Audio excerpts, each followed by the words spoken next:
अफगानिस्तान के मौजूदा हालातों पर पीएम आवास पर हुई अहम बैठक। प्रधानमंत्री मोदी ने दिए निर्देश, कहा काबुल में फंसे सभी भारतीयों को सुरक्षित निकाला जाए। अफगानिस्तान से सुरक्षित लौटे 150 भारतीय दूतावास के अधिकारियों के साथ आईटीबीपी के 100 जवानों की वतन वापसी। भारतीयों के रेस्क्यू पर पीएम मोदी की नजर। आज 10वीं के अंग्रेजी विषय की परीक्षा देंगे ओपी चौटाला। राइटर की मांग को भी हरियाणा शिक्षा बोर्ड ने दी मंजूरी। बोर्ड ने चौटाला का रोका है 12वीं का result. Golden boy Neeraj Chopra का पानीपत में हुआ जोरदार स्वागत। बीच कार्यक्रम में बिगड़ी तबियत। आज सीएम मनोहर लाल से कर सकते हैं मुलाकात। बद्दी में साई पंचायत का कार्यालय बना शराब का अड्डा। 15 अगस्त के दिन भी चल रही थी शराब पार्टी। गांव वालों ने मारा छापा।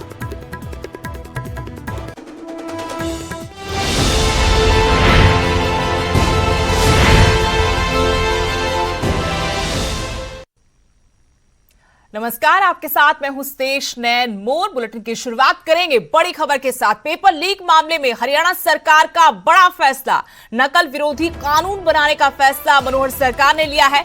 पेपर लीक रोकने के लिए सरकार का ये बड़ा कदम होगा। मॉनसून सत्र में विधेयक पेश कर सकती है सरकार। कानून का मसौदा तैयार करने की प्रक्रिया शुरू हो गई है। अभी तक नकल के मामलों में सामान्य आपराधिक धाराओं के तहत ही मुकदमा दर्ज होता है। हाल ही में कांस्टेबल भर्ती परीक्षा रद्द करनी पड़ी। अब ये जो परीक्षा रद्द हुई थी ये अक्टूबर में आखिर में होगी और इसी साल जनवरी में रद्द हुई ग्राम सचिव पदों के लिए लिखित परीक्षा 11 और 12 दिसंबर को हो सकती है, क्योंकि ये भी पेपर लीक की वजह से रद्द कर दी गई थी। अभी तक दोबारा ये परीक्षा नहीं हो पाई। ऐसे में जानकारी की दिसंबर में ये परीक्षा करवाई जा सकती है। पेपर लीक मामले में हरियाणा सरकार का बड़ा फैसला, क्योंकि लगातार सरकार की किरकिरी हो रही थी, विरोधियों को एक बड़ा मौका मिल रहा था। अब सरकार नकल विरोधी कानून लाने जा रही है। पेपर लीक रोकने के लिए सरकार का ये बड़ा कदम होगा। मॉनसून सत्र में विधेयक पेश कर सकती है सरकार, क्योंकि कानून का मसौदा तैयार करने की प्रक्रिया शुरू कर दी गई है। उधर ओम प्रकाश चौटाला आज बोर्ड की परीक्षा देने वाले हैं। 86 साल के ओम प्रकाश चौटाला 10वीं का अंग्रेजी विषय का पेपर देंगे। ओपी चौटाला ने इसके लिए राइटर की मांग की थी, जिसे शिक्षा बोर्ड ने मंजूर कर लिया है। बता दें कि ओपी चौटाला 5 अगस्त को शिक्षा बोर्ड द्वारा जारी 12वीं के ओपन परीक्षा में पास हुए थे, लेकिन 10वीं की अंग्रेजी की परीक्षा न देने पर शिक्षा बोर्ड ने इनका 12वीं का रिजल्ट रोक लिया था। आज से हरियाणा विद्यालय शिक्षा बोर्ड की 2 दिवसीय परीक्षाएं हो रही हैं। इनमें 10वीं और 12वीं कक्षा के परीक्षार्थी परीक्षा देंगे, जिसके लिए प्रदेश भर में 110 केंद्र बनाए गए हैं। और इसी में पूर्व मुख्यमंत्री हरियाणा के ओम प्रकाश चौटाला वो भी अपनी 10वीं के अंग्रेजी विषय की परीक्षा देंगे। हमारी परीक्षाएं हैं वो कल से आरंभ हो रही हैं। इसमें सेकेंडरी, सीनियर सेकेंडरी और डीएलएड की परीक्षा जो है आरंभ हो रही है। इसमें करीबन 45,121 परीक्षार्थी हैं, जो कि 76 परीक्षा केंद्रों पर परीक्षा देंगे। इसके अंतर्गत जो वनडे एग्ज़ाम है सेकेंडरी और सीनियर सेकेंडरी, उसमें करीबन 15,537 परीक्षार्थी होंगे। और जो 19 से 3 सितंबर तक चलने वाली सेकेंडरी और सीनियर सेकेंडरी की परीक्षा है, उसमें करीबन 15,863 परीक्षार्थी जो है अपीयर होंगे। अगली बड़ी खबर, हरियाणा में सब इंस्पेक्टर की भर्ती परीक्षा को स्थगित कर दिया गया है। महिला और पुरुष सब इंस्पेक्टर की भर्ती परीक्षा को स्थगित किया गया है। हरियाणा कर्मचारी चयन आयोग ने इस बारे में फैसला किया है। 29 अगस्त को यह लिखित परीक्षा होनी थी, लेकिन भारतीय वायुसेना की लिखित परीक्षा को देखते हुए ये फैसला लिया गया आयोग की तरफ से। बड़ी खबर आपको बता रहे हैं कि हरियाणा में सब इंस्पेक्टर की भर्ती परीक्षा को स्थगित कर दिया गया है। महिला और पुरुष दोनों के लिए सब इंस्पेक्टर भर्ती की परीक्षा होनी थी, जिसे स्थगित करने का फैसला हरियाणा कर्मचारी चयन आयोग ने लिया है। जानकारी की 29 अगस्त को जो लिखित परीक्षा होनी थी अब नहीं होगी। भारतीय वायुसेना की लिखित परीक्षा को देखते हुए इस बारे में आयोग ने फैसला किया है।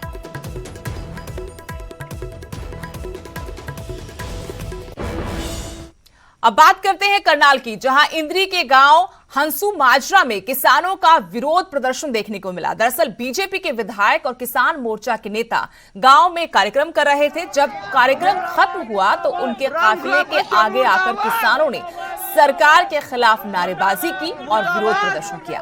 किसानों का कहना था कि सरकार के मंत्री और विधायकों को कार्यक्रम के लिए मना किया है, इसके बावजूद वहां पर वो कार्यक्रम कर रहे थे, इसलिए उनकी गाड़ी के आगे काले झंडे दिखाए विरोध प्रदर्शन किया। किसानों का कहना है कि 3 कृषि कानूनों को लेकर वो लगातार विरोध प्रदर्शन कर रहे हैं। अगर सरकार उनकी बात नहीं मानेगी तो फिर पार्टी और सरकार के खिलाफ ऐसे ही प्रदर्शन जारी रहेगा।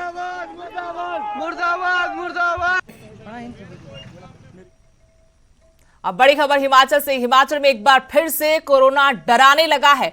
बीते 24 घंटों में 300 नए मामले सामने आए हैं, जबकि 6 लोगों की जान गई है। 284 मरीज ठीक भी हुए हैं। एक्टिव केसों की संख्या अब 2705 हो गई है। कोरोना से अब तक प्रदेश में 3541 लोगों की मौत हो चुकी है। लेकिन एक बार फिर से कोरोना हिमाचल में डराने लगा है। कोरोना की दूसरी लहर के बाद एकाएक अब फिर से मामले हिमाचल में बढ़ने लगे हैं। पिछले 24 घंटों में 300 नए कोरोना के केस सामने आए हैं और 6 मरीजों की मौत हुई है। 284 मरीज ठीक हुए हैं, लेकिन एक्टिव केसों की संख्या 2705 हो गई है। कोरोना से अब तक हिमाचल प्रदेश में 3541 लोगों की मौत हुई है।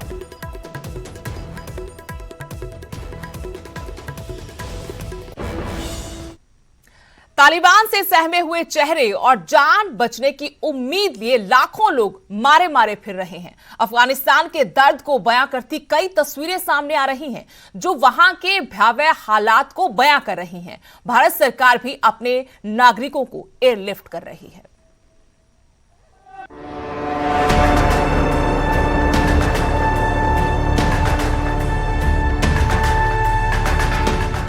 ये तस्वीर त्रासदी की है, दहशत की है, अफगानिस्तान के लोगों के दर्द की है, जान बचाने की जद्दोजहद की है। ये तस्वीर कई भाव बयां कर रही है। ये तस्वीर अफगानिस्तान से निकले प्लेन के अंदर की है। तालिबान के राज में अफगानिस्तान की आम जनता किसी भी तरीके से अपनी जान बचाना चाहती है। इसी बीच ये तस्वीर सामने आई है, जो दिखाती है कि कैसे अफगानिस्तान में रहने वाले लोग अपनी जान बचाकर यहां से बाहर निकल रहे हैं। फोटो काबुल एयरपोर्ट की है, जहां से अमेरिकी एयरफोर्स के विमान से अफगानियों को कतर भेजा गया। करीब 100 लोगों की क्षमता वाले इस विमान में 640 लोग सवार थे। इस बीच अफगानिस्तान के मौजूदा हालात को देखते हुए भारत सरकार ने काबुल में स्थित राजदूत रुदेंद्र टंडन और उनके भारतीय स्टाफ को वापस बुला लिया। वायुसेना का globe master C-17 aircraft Kabul से 130 से ज्यादा लोगों को लेकर करीब 11:15 पर गुजरात के जामनगर पहुंचा। भारतीय राजदूत भी इसी विमान से आए। अफगानिस्तान में भारतीय राजदूत टंडन ने जामनगर में प्रेस कॉन्फ्रेंस कर बताया कि काबुल पर पूरी तरह तालिबान का कब्जा है। वहां से भारतीयों को लाने की कोशिशें जारी हैं। टंडन ने कहा कि भारत सरकार स्थिति पर नजर बनाए हुए है। ANI के सूत्रों के मुताबिक अफगानिस्तान में फंसे बाकी भारतीय सुरक्षित इलाके में हैं। 1-2 दिन में उन्हें भी एयरलिफ्ट कर लिया जाएगा। विदेश मंत्रालय ने भी सोमवार को कहा था कि अफगानिस्तान की घटना पर करीब से नजर बनाए हुए हैं। हम अपने नागरिकों की सुरक्षा के लिए हर कदम उठाएंगे।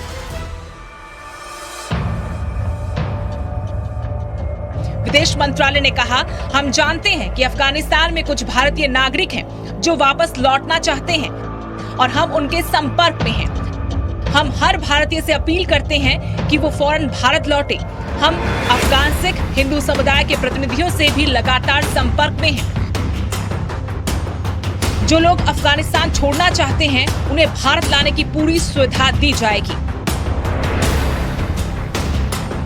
इस बीच गृह मंत्रालय ने अफगानिस्तान से भारत आने वाले लोगों के लिए वीजा नियमों में बदलाव किया है। मौजूदा हालात को देखते हुए इलेक्ट्रॉनिक वीजा की एक नई कैटेगरी ई-इमरजेंसी एक्स-माइक वीजा शुरू की गई है। अफगानिस्तान से भारत आने वाले लोगों को जल्द से जल्द वीजा मिल सके, इसके लिए इस सुविधा की शुरुआत की गई। विदेश मंत्रालय ने कहा कि भारत अफगानिस्तान में रह रहे सिख और हिंदू प्रतिनिधियों के संपर्क में है। जो अफगानिस्तान छोड़ना चाहते हैं, उन्हें भारत आने की सुविधा दी जाएगी।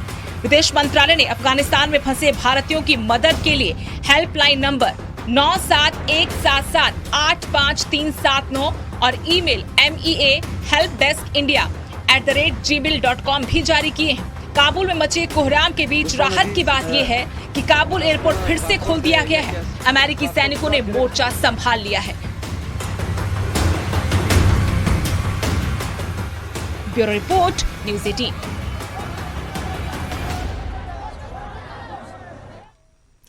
अफगानिस्तान पर तालिबान के कब्जे के बाद भारत में पढ़ रहे सैकड़ों छात्रों की मुश्किलें बढ़ गई हैं। कुरुक्षेत्र में स्टडी वीजा पर आए अफगानी छात्रों का वीजा 31 अगस्त को खत्म होने वाला है। दूसरी तरफ पैसे भी खत्म हो गए हैं।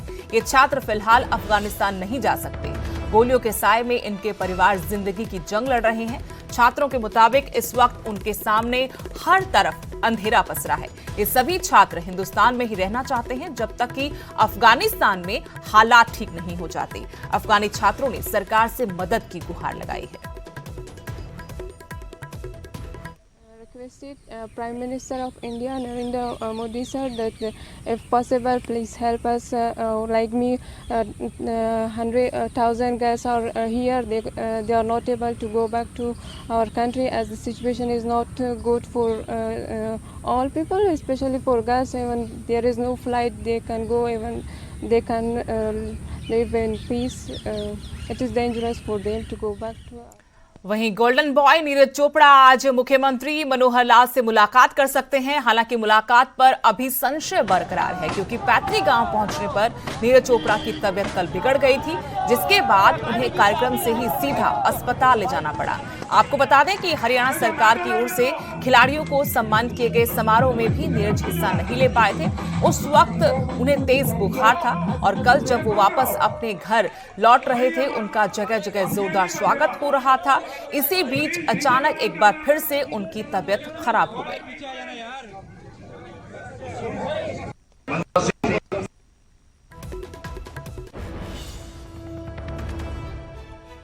देखिए नीरज जी कल माननीय मुख्यमंत्री जी से मिल रहे हैं और क्योंकि जब हमने फंक्शन किया था तो बहुत ज़्यादा तेज़ बुखार भी था और क्योंकि देश का गौरव है वो और जिस दिन से लैंड किए हैं तब से लगातार कहीं ना कहीं उनका प्रोग्राम चल रहा था जहां वो जॉब कर रहे हैं राइट नाउ आर्मी में, तो उधर भी उनको जाना था। माननीय प्रधानमंत्री जी के यहाँ भी जाना था, तो कई जगह पर उनके प्रोग्राम थे। तो वो प्रोग्राम के बीच में यहाँ भी उनका प्रोग्राम रखा हुआ था। इवन वो वीडियो कॉन्फ्रेंस के जरिए हमारे साथ जुड़े भी हैं। तो वो खुद बता रहे थे कि मैं काफ़ी बुखार में हूँ, अब थोड़ा सा बेहतर फील कर रहा हूँ, लेकिन मुझे यही है कि मैं ये इतना बड़ा जो समय है मैं इसको मिस कर रहा हूँ।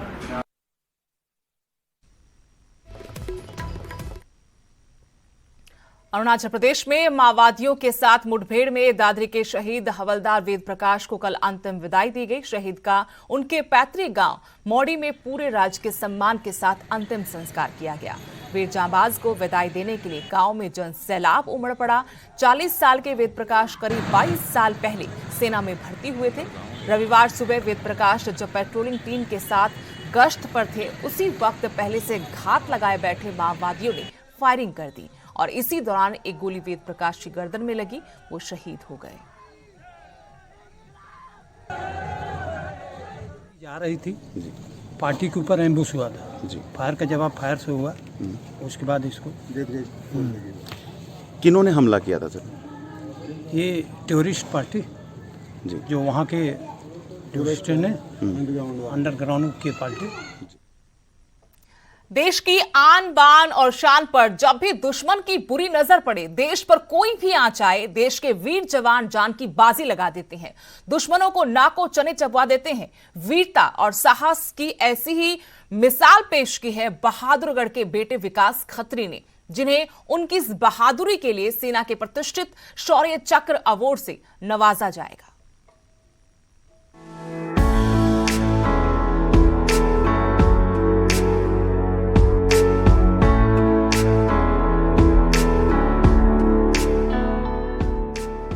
हरियाणा की माटी शूरवीरों को जन्म देती है। हरियाणा की मिट्टी के कण कण में देश सेवा का जज्बा है।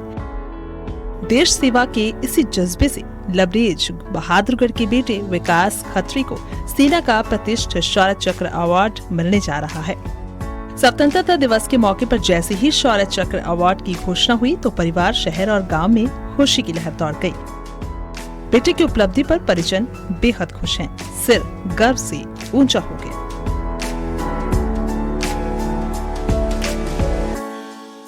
जब हमें 12-13 दिसंबर को पता चला था कि ये पेट्रोलिंग के लिए गया है और हमारा फ़ोन नहीं लग रहा था तो हम बहुत परेशान थे, हमारे मैसेज भी नहीं जा रहे थे। जब 3 दिन के बाद मैसेज में मिला कि ये पेट्रोलिंग के लिए गया था और इसने उधर टेररिस्ट को मारा है तो हमारा रोआ रोआ खड़ा हो गया था कि हम बता नहीं सकते, हम कितने डरे हुए भी थे कि अब क्या होगा। फिर हम जब 3 दिन से इसने खाना नहीं खाया था और फिर ये उधर भी रिपोर्टर आए थे तो ये छोड़ के उधर से चला गया था। तो उन्होंने जो भी और ऑफिसर्स थे उधर उन्होंने ही बताया था कि तेरे को शौर्य चक्कर मिलेगा। हमें बड़ी खुशी है कि बेटे ने जो अपनी ड्यूटी बड़ी अच्छे से निभाई, देश के लिए जो काम किया वो हमें फ़ख्र महसूस होता है। और मैं चाहता हूँ कि भी हर युवा ऐसे ही अपनी ड्यूटी किसी भी फील्ड में वो अच्छे से करे जो देश के लिए काम आए। पीर पंजाल पूंछ में बड़ी कड़ाके की ठंड में -18 टेम्परेचर में वहाँ फाइट करके उनको आमने सामने की लड़ाई में और उनको मार गिराया और 2 को गिरफ्तार किया है उस उपलब्धि में, शौर्य चक्र में। और अब उनके घर आने पर उनके भव्य स्वागत की तैयारी की जा रही है। विकास के शौर्य ने प्रदेश और देश का नाम ऊंचा किया है। इस वार्ड ने और पूरे इलाके ने पता चला तो बहुत हमारे को खुशी महसूस हुई। हमारे हरियाणा का, पूरे इंडिया का नाम रोशन किया है विकास ने। जिस दिन आएगा उस दिन जोरों से जबरदस्त वार्ड में यहाँ स्वागत किया जाएगा। काबिले गौर है कि विकास जम्मू के पुंछ जिले में तैनात है। दिसंबर 2020 में पीर पंजाल की पहाड़ियों में ड्यूटी के दौरान विकास को आतंकवादियों की सूचना मिली। आतंकवादियों का पीछा करते हुए विकास ने 2 आतंकियों को मार गिराया और एक को काबू कर लिया। बतौर कैप्टन विकास ने पूरा ऑपरेशन अंजाम दिया और उनकी इस बहादुरी को देखते हुए उन्हें कैप्टन से मेजर बना दिया गया। मेजर विकास खत्री की उपलब्धि से युवाओं में नई ऊर्जा का संचार होगा और देश सेवा के लिए प्रेरित होंगे। बहादुरगढ़ से प्रदीप धनकर की रिपोर्ट, न्यूज़ 18 हरियाणा। कोविड-19 महामारी ने परस्पर निर्भरता की भावना को सुदृढ़ किया है, जिससे कि पूरा देश इस विपत्ति का एकजुट होकर मुकाबला कर सके। वैक्सीनेशन का ऐलान होने के बाद जरूरत है कि हम सभी अपना सर्वश्रेष्ठ योगदान दें, जिससे हम एक साथ वायरस को हराने की तरफ कदम बढ़ा सकें। और नेटवर्क 18 इस मुहिम में हर कदम पर आपके साथ होगा। जब तक सभी सुरक्षित नहीं होते तब तक कोई सुरक्षित नहीं होगा। इसी सोच के आधार पर हमारे कैंपेन संजीवनी का लक्ष्य यह सुनिश्चित करना है कि वैक्सीन पाना सभी भारतीयों का अधिकार है।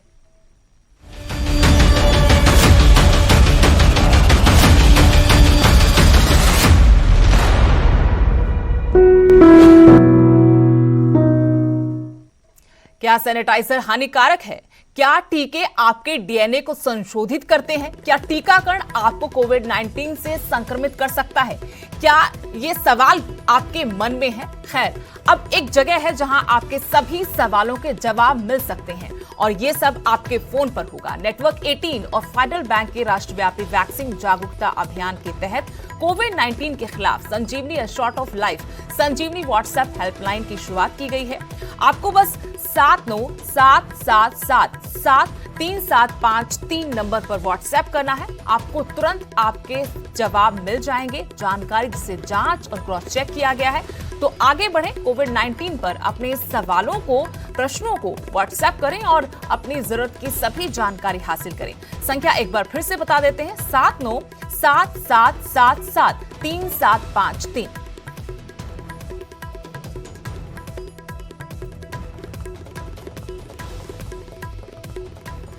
देश में कोरोना केसेस काफी बड़े हैं, ऐसे में मास्क सबसे बड़ा हथियार है। हम आपसे बार बार अपील करते हैं कि आप मास्क पहनिए।